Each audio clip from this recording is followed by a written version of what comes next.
लो। Start कर दिया। आप बसो वृंदावन में,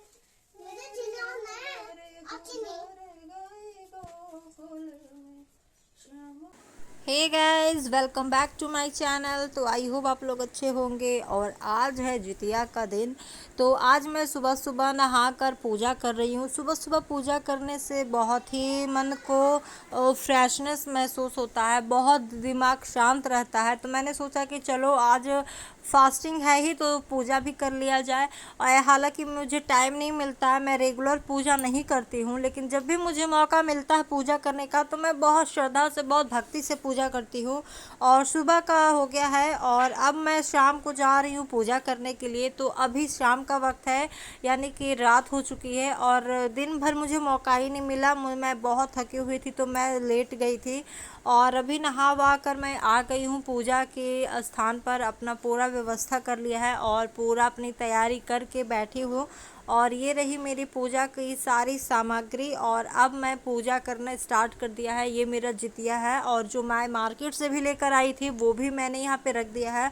और पहले सबकी पूजा करूँगी, उसके बाद अच्छे से पूजा करने के बाद मैं किताब, जो इसकी कहानी होती है, किताब की कथा जिसको कहते हैं हम, उस कथा को मैं पढ़ूंगी। और मेरे साथ मेरा बड़ा बाबू जगा हुआ है सिर्फ, और कोई नहीं है, सिर्फ वही जगा हुआ है मेरे साथ। और मेरी वीडियो भी वही शूट कर रहा है। बोला कि मैं थोड़ा वीडियो शूट कर लेता हूँ दीदी, आप पूजा कीजिए।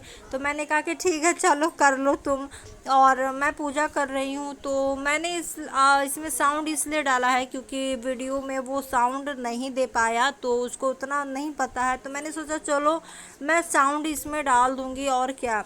और ये पूजा करने के बाद अब मैं कथा इसका कहूँगी। तो मेरा बाबू बहुत एक्साइटेड था इसकी कथा सुनने के लिए, इसकी कहानी सुनने के लिए। बाकी बच्चे मेरा सो गया है लेकिन ये जगा हुआ है, तो इसी को सुना रही हूँ सिर्फ, और कोई नहीं। उनके साथ यह उत्तम व्रत किया। गौतम ने कहा, हे व्रत और इसके प्रभाव को किसी एक चिन्हित ने सुन लिया और अपनी सखी सियारिन को बतलाया।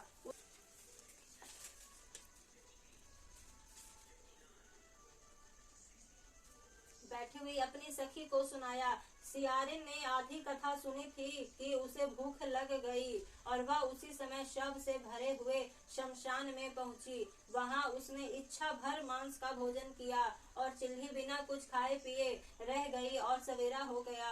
सवेरे वह गौशाले में गई और वहां गौ का दूध पिया। इस तरह नवमी को उसने पारण किया। कुछ दिनों बाद वे दोनों मर गई और अयोध्या में किसी धनी व्यापारी के घर जन्मी। संयोग से उन दोनों का जन्म एक ही घर में हुआ, जिसमें सियारिन ज्येष्ठ हुई और चिल्ही छोटी।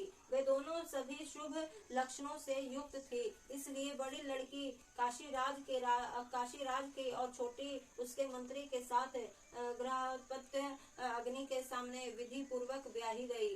पूर्व जन्म के कर्म फल से वह मृग नयनी रानी हुई। घंटी भी बजाइए।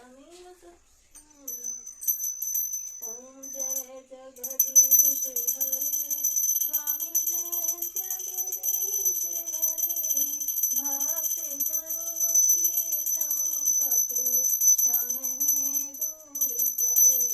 ओम जय जगदीश हरे।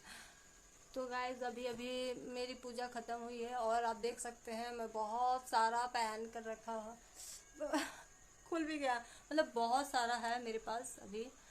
जो जितिया में पहना जाता है जितिया वो है, और थोड़ा सा बद्दी भी रहता है वो भी है। तो पूजा मेरी ख़त्म हो गई है। मैंने बेड वुड भी ठीक कर लिया है, बच्चों को सुला भी दिया है। अभी एक छोटा वाला है वो जगा हुआ है, वो अभी फ़ोन में देख रहा है। और मुझे बहुत बहुत वीकनेस हो रहा है, बहुत ज़्यादा भी। ना बोलने का मन कर रहा है, ना चलने का मन कर रहा है। बस मन कर रहा है कि बस किसी तरह से मुझे नींद आ जाए, पर मुझे नींद अभी नहीं आएगी। मुझे खाली पेट नींद बहुत मुश्किल से आती है। तो देखती हूँ, कोशिश करूँगी सोने का, लेकिन अगर नींद आ जाती है तो अच्छी बात है, लेकिन नहीं आएगी तो भी लेटी ही रहूँगी बेड पर। लेकिन तो चलिए, आज का ब्लॉग इसी के साथ, इसी पूजा के साथ आज यहीं पे ख़त्म करते हैं। आप लोग अच्छे से रहिए और मिलते हैं नेक्स्ट ब्लॉग में। तब तक के लिए बाय बाय।